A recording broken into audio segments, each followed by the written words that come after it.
Picture waking up every single morning for 20 years and choosing pain, choosing the extra sprint, the ice bath, the complete sacrifice of a normal life, all for one singular obsession.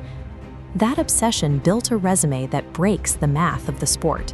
5 Champions League titles, 5 Ballon d'Or awards, 145 international goals. Nobody else in history has touched those numbers. Yet, despite all of that, there is a blank space on the shelf. Every 4 years, one tournament simply refuses to let him in, which forces us to ask a really uncomfortable question.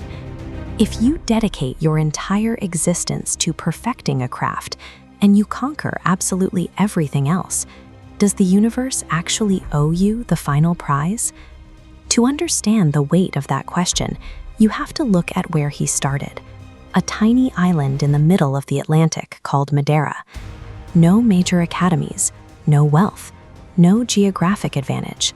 In that isolation, an 8-year-old kid made a cold, calculated decision. He didn't hope to become a professional. He decided he was going to be the absolute best to ever touch a football. That decision required an immediate, brutal kind of isolation, leaving home at 16 for Lisbon, crying in his dorm room, then moving to a different country entirely. Arriving in Manchester as a teenager, he replaced whatever childhood he had left with a mechanical repetition of extra free kicks and late-night gym sessions. By the time he debuted at the 2006 World Cup, he was a 21-year-old force of nature. Watching him carry Portugal to the semifinals, the world made a simple calculation. A player with this much burning ambition was guaranteed to lift that trophy eventually. But the tournament has a way of breaking even the strongest players.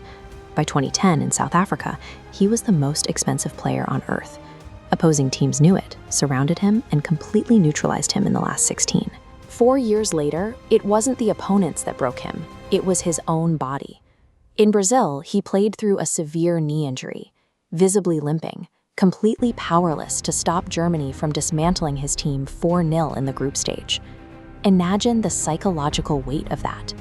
You are universally recognized as the greatest player alive, sitting alone in a locker room, entirely incapable of carrying your nation when they need you most.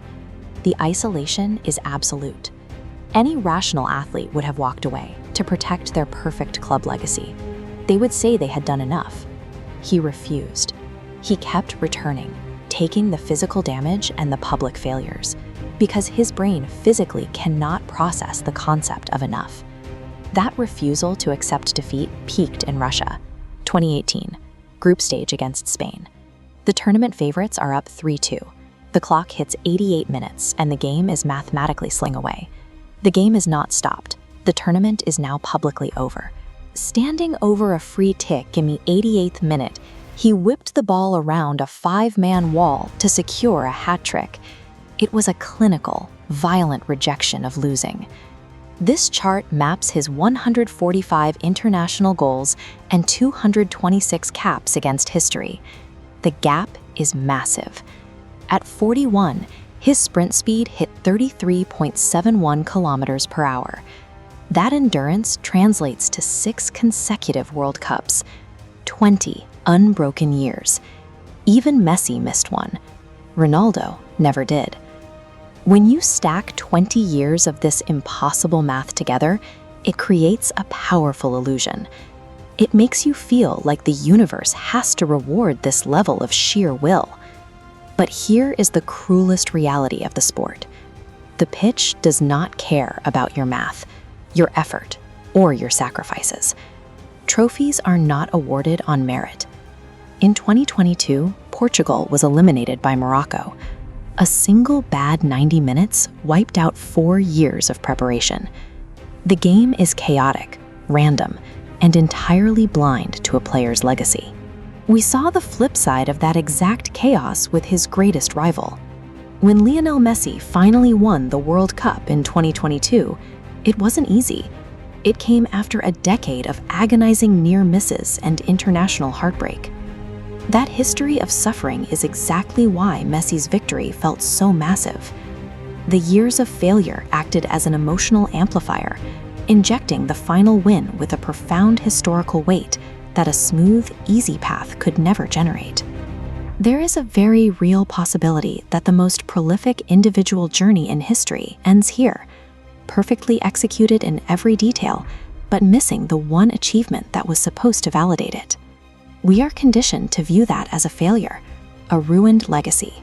But ending his career without that gold trophy might actually serve a totally different purpose. A man spent 20 years doing absolutely everything right.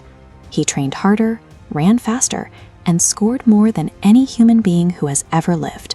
And the game still said no. That doesn't diminish his greatness. It just proves that even the most relentless gods of the sport cannot control everything. And that makes his journey the most devastating, beautiful, and deeply human story in modern football.